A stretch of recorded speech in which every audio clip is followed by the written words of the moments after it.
Michkov, I think is, and you can fill me in at it. To me, I know they're trying to make something happen, but to me, it almost looks like they're wishing for it, the fan base, more than maybe there's going to be actual. I don't know. That's why I'm saying to you, but it feels like I don't know. Like we got a different story. He's coming. He's not. He's not. I don't know. What do you think? I think that you're probably looking at a similar situation to what you had a year ago, or last season, 5 months ago, not even 4 months ago, with Fedotov. And I think what you're going to see is probably he starts the year in Russia, and then once that season ends, they may let him out of that contract at that point, and you save a season of him having to play over there, and he can come over here, March of next year. I think that's a more likely scenario. Does that mean it's definite that he won't be here prior to that? No. I think that there's a lot of moving parts when these things happen. You have an American, North American agent, you have a Russian agent, you have, who can give them money, who cannot give them money. The teams can't actually communicate with one another. They're not allowed. That's against the rules. But agents can work for the player, on the behalf of the player, and talk to both sides. So it's kind of like bartering. There's obviously the geopolitical stuff too that you got to take into consideration. So there's a lot of moving parts. I do think that the reality of it is that it's more likely that he's available in March than he is for October. But I won't completely dismiss the possibility that he's here sooner. I want to go to the comments, and it was originally Alex Appleyard. It's the one who found them, I guess, translated them, uncovered them. It was SKA chairman Medvedev who said that the Flyers want Michkov in the NHL. SKA have good relations with the Flyers front office. They will not violate his KHL contract. They're going to talk that St. Petersburg won't rule out letting Michkov go to the Flyers. Decision should be made no later than the end of June. Also said that he thinks that it's better for a guy like Michkov to leave like Ovechkin or Panarin.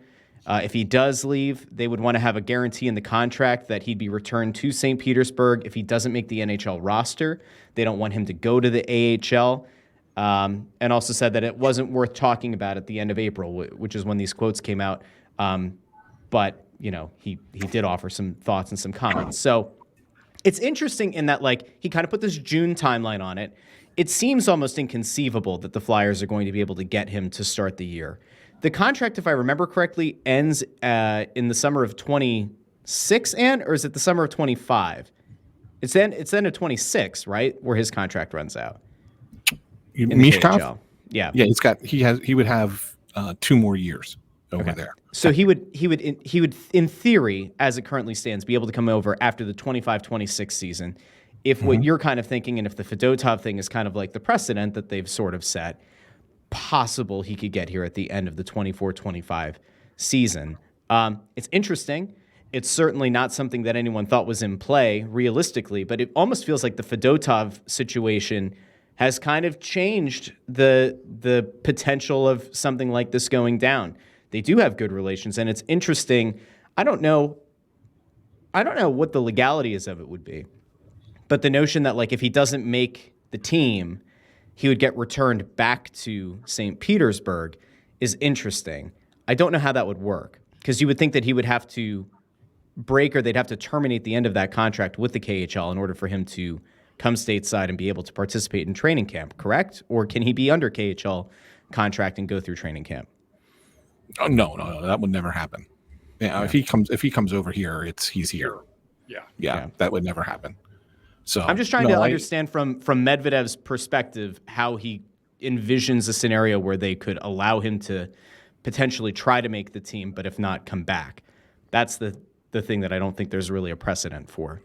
As we've discussed in depth on this show in the past, there is no longer that on the up and up kind of negotiation that can happen between an NHL team and KHL team. Comcast can't just throw a big check on the table publicly and say, here you go, we're buying out the end of his deal.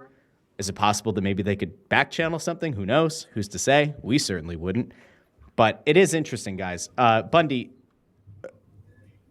just given like where this thing is, where the idea of a rebuild is, would you rather get Michkov over here a year sooner or allow him to hopefully play another season in the KHL, hopefully for St. Petersburg, which is a better team than the one that he's been loaned out to for the last couple of years, and then have him come over when the end of his contract is set to expire?